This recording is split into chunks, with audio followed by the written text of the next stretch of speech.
I still remember the look in her eyes that morning, the very moment I proposed.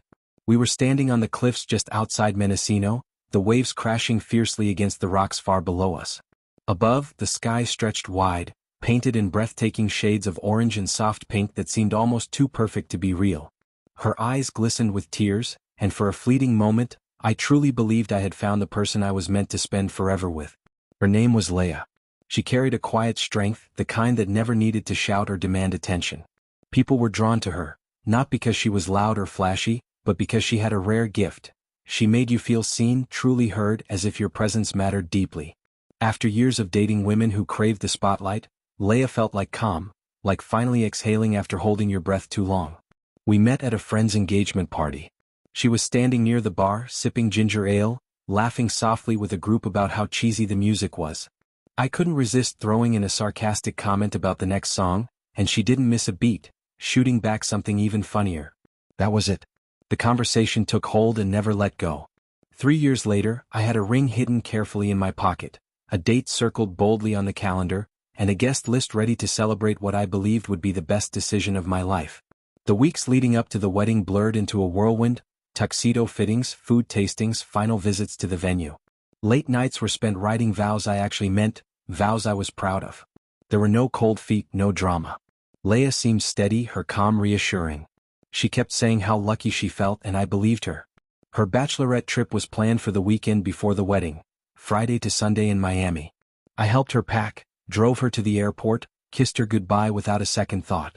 She promised she'd FaceTime every night, and she did, short calls filled with laughter echoing in the background, sometimes music or someone shouting playfully, but she looked happy, carefree. She sent me pictures, mocktails in hand, a silly bride-to-be sash across her chest. When she returned Sunday night, I met her at the airport. She ran into my arms like nothing had changed. At home, we picked up right where we left off, discussing seating charts, debating whether kids should be allowed at the ceremony. But something was off. It wasn't obvious, just subtle. She avoided meeting my eyes, spent longer in the shower, tensed when I mentioned the honeymoon. I pushed the feeling aside, convincing myself it was just nerves. I had never been one to assume the worst. That changed. Monday morning, I was at work, trying to wrap up everything before taking the week off for the wedding. My phone buzzed with a message on Instagram, from a random account with no picture, no post, just a string of numbers. The message read, *, you should see what your bride was doing in Miami. * attached was a video. I almost ignored it. Almost. But curiosity won. I tapped play. The video showed a dimly lit club. Despite the shadows, it was clear enough. In the center of the frame was Leia, sitting sideways on a guy's lap, her arms wrapped around him. His hands rested casually on her legs. They were laughing, the kind of laughter I knew all too well, the way she used to laugh with me. Then another clip outside the club. This time she was barefoot, holding her heels, being carried on the guy's back. Her friends trailed behind them, shouting and laughing. One of them yelled, *one last night of freedom. The rest roared with laughter, as if it were the funniest joke in the world. I stared at my phone, numb, not angry, just hollow, like something vital had been scooped out of my chest. That night we sat on the couch. Leia leaned against me, scrolling through Pinterest, chatting about flower arrangements. I asked quietly, "Is there anything you want to tell me about Miami?" She froze. Didn't try to lie, just blinked at me. Her expression shifted, like something inside her cracked open. She asked what I'd seen. I showed her the video. Silence. Then tears. Excuses poured out in a rush. I was drunk. It didn't mean anything. It was just dancing. I made a mistake.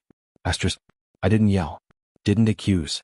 I just stood up, walked to the bedroom, closed the door behind me, and slept alone on the cold floor. The heat was on, but it felt icy. The next morning, she was in the kitchen making coffee. Her eyes were red, her makeup smeared. She reached out to me, but I stepped back. "I can't marry you," I said, calm but final. She broke down, begging. Promising she had canceled the honeymoon, would go to therapy, tell everyone the truth. That I was the only man she ever really loved. But I didn't respond. I just looked at her, really looked. And for the first time, I didn't see the woman I fell in love with. I saw a stranger. That afternoon I made the calls. Canceled the venue, the caterer, the DJ. Sent an email to every guest. Some replied in shock. A few close friends reached out. I told them what they needed to know. She wasn't who I thought she was. The night before what should have been our wedding, I checked into a hotel. Sat at the bar with a bourbon, watching couples holding hands, laughing as if the world couldn't touch them. I didn't feel anger. Not really. Just relief. Because sometimes the deepest heartbreak is better than living a life built on lies. Leia reached out for weeks. Voicemails, emails, even a handwritten letter I never opened. But once someone shows you who they really are behind your back, no apology can rewrite that story. I didn't want revenge. I didn't want explanations. I wanted freedom. And that's what I gave myself. No ceremony. No vows. No regrets.